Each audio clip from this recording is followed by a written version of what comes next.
Okay. All right, so we're back with Nicole. Her iPad died, so we just went ahead and came out of the session before we got back on here to start the recording. So she said she wasn't getting much from him regarding self-healing, but we can talk about that another time with her or with someone else. There's been a lot of research on people being able to heal their body. But what do you think about the session, Nicole? I think it went really well.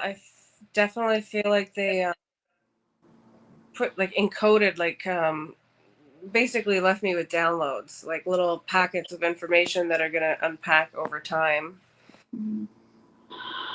They seem like they were kind of blocking you from connecting with them as much as you want to for now. They were saying, oh, time's not right yet, and something about astrology, you know.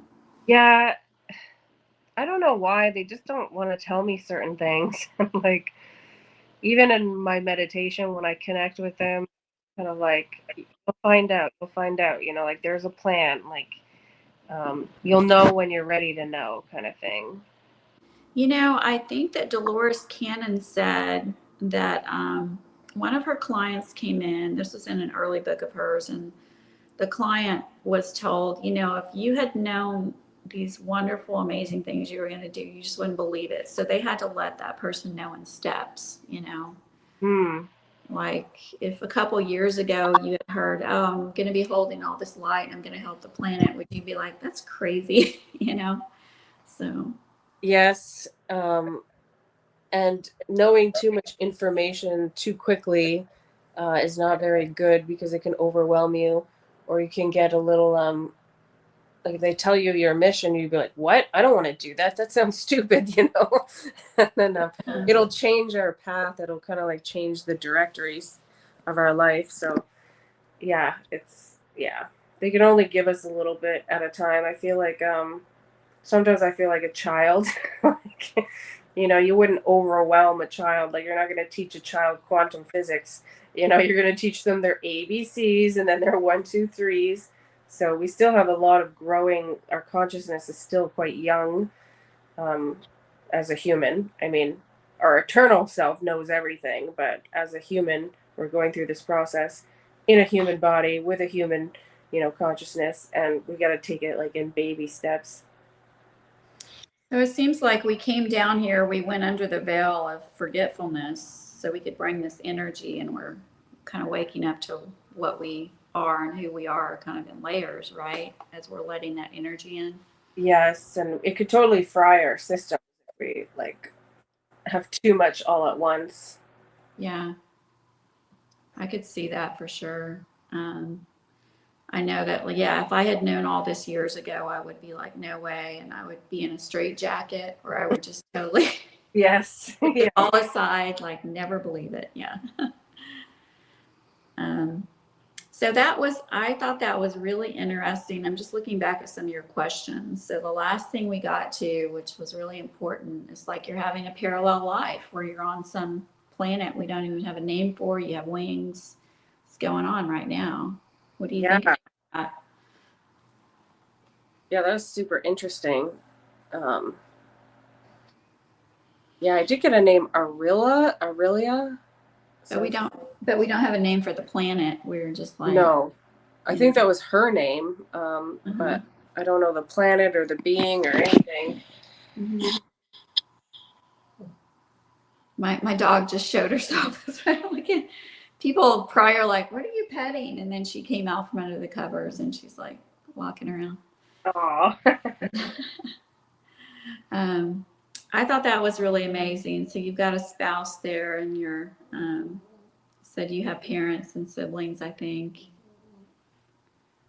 Yeah, they were like young siblings, like little kids. Probably why I felt so strongly about the kids in that abandoned school. So, and you talked about it looking really modern and there being something round at the top. Before you mentioned something round, I was picturing something big and round. So, Yeah. any, anything else to share about that lifetime or that situation? You were going off helping other planets, which is cool.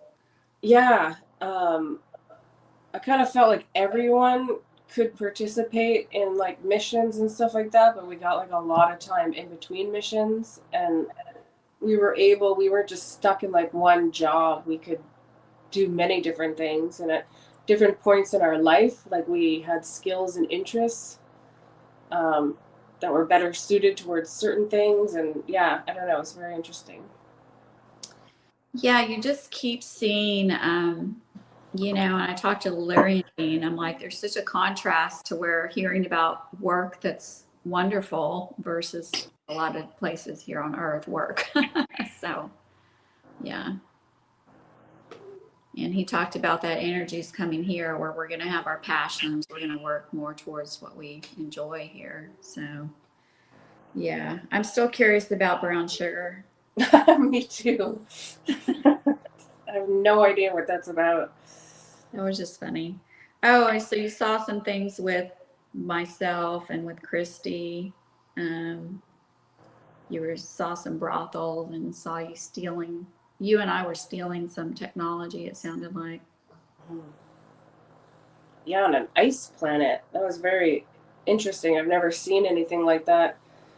Not even on TV or videos or nothing. I've never seen this. So that was very interesting.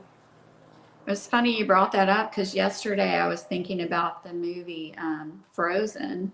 I don't know if you've seen that movie. It's like a kid movie. No, I haven't.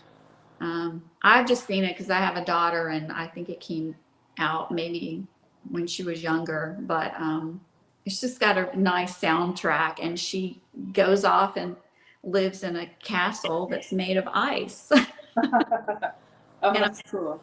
and I was thinking about it yesterday, so it's funny it came up today. Sometimes that happens where you have a premonition. So it sounded like the SSP is coming down.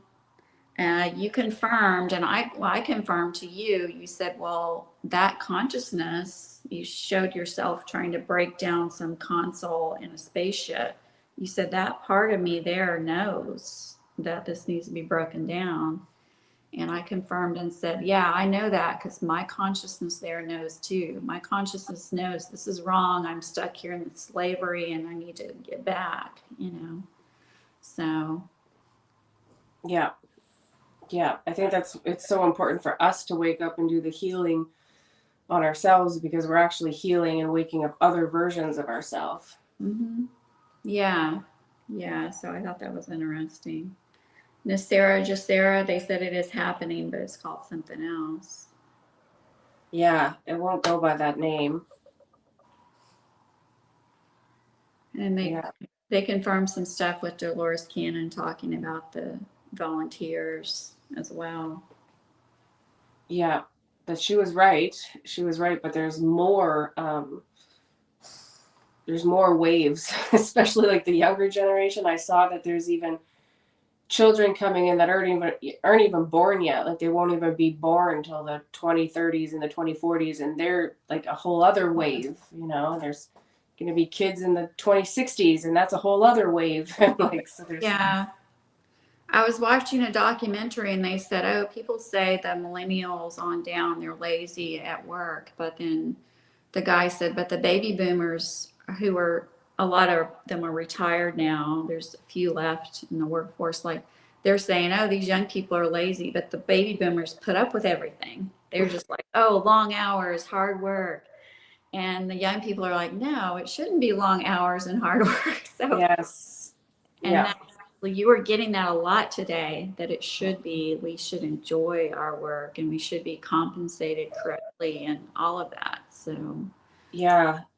I think personally, I think a lot of the baby boomers were kind of programmed to just work their entire lives and for the system and pay their taxes and do all this and then retire and have your old age security, and like they were kind of really prided themselves on how much work they did. They just wanted to work, and I think that's definitely changing because the whole work system is kind of a slavery system in itself. Waking up to an alarm clock every morning at the same time, going to the same job, which your job really doesn't give a shit about you at all. But I don't know.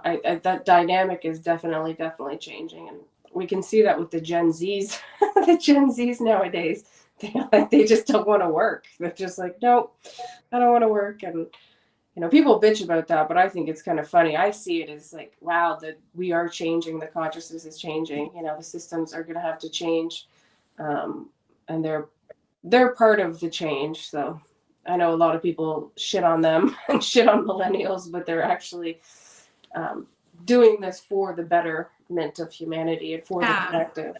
They're part of the change. Like Yeah. the baby boomers came out of the World War II area, where the World War II era came back with all this trauma of World War II and then the Depression time. And then baby boomers were probably like, okay, some of them being born right after that, collecting that crappy energy from their parents. And they're like, okay, I got to create security. Yep. After the war and the Depression, they're like, picking up on that and trying to bring that into millennials and younger generations. Like, no, I don't have any part of that. Shouldn't it be so hard here? So, yeah, exactly. But it sounds like COVID, like they were confirming, COVID helped a lot of massive amounts, different ages of people to see, no, work shouldn't be like this. This isn't how the world should be in any way. Mm-hmm. No, yeah. So there were some positives to COVID. Yes. Well, what do you think? Anything else you want to share for people, or anything else you got out of it for yourself before we get off? Yeah, I just want to share something that's been bugging me in this community, even the spiritual community and the SSP and the UFO community. I see so much negativity. Like there's so much doom looping and fear programming. Like I've had to stop watching some of my favorite creators because, they keep pushing this narrative of, oh, all the ETs are bad and, oh, this is a prison planet and we can't escape and the dark is winning and, we're going to go into all these like World War III and stuff like that. And I keep getting like the messages I get over and over in my meditations and downloads are like, no, that's not true. It's not going to happen. We need to start focusing more, on the positive. And I'm not about toxic positivity. I think there's false positivity, but yeah, I just see so much negativity and doom looping and fear programming. And I just want to say to people, don't listen to that. I mean, listen to it, but keep an open mind. There is beautiful beings out there. We have a lot of help. There is a lot of good in the world. So yeah. Yeah, because if we listen to it, it can just cause people to be depressed and just want to give up, it seems like. Mm-hmm. Yeah. Yeah. I don't think a lot of us would be waking up and realizing things should be done differently. And a lot of us are feeling some support around us wanting to come in. Mm-hmm. And I'm not saying we should depend on support or have a savior program, but also don't feel alone, Yes. Yeah. And reach out to the benevolent beings and reach out to your guides and higher self. Like it's normal to go through dark nights of the soul and stuff like that. And sometimes you need to be in a kind of a negativity bubble, but there's so much good in the world that nobody's talking about, so. Yeah, I think that's a really good thing to say and close out on. Anything else before we just go and call it a day? No, I think that's it. I'm going to have to feed my cats. I think you got a lot of good information, though. It was interesting. Yeah. I think so, too. All right. Well, thanks a lot for coming on and doing this live. So. Yes, thank you so much. And you have a book out. I have a couple books out. I mean, I hope people buy those books. They don't cost very much. I mean, if someone contacted me, I would just send them one for free. Like, let's just get this information out here, Yes, that's what I do. If anybody wants a PDF version of my book, you could just email me at n.aub@icloud.com. Or it's on Amazon. It's super cheap for the paperback. It's like $15 American. Yeah, and it's a really nice book. I enjoy picking it up and reading it. So, yeah. All right. Well, thank you. And have a good night with your cats. And thank you. He's scratching up that side of my bed right now. Oh, yeah. Okay. Thank you so much. All right, thanks. Bye. Bye.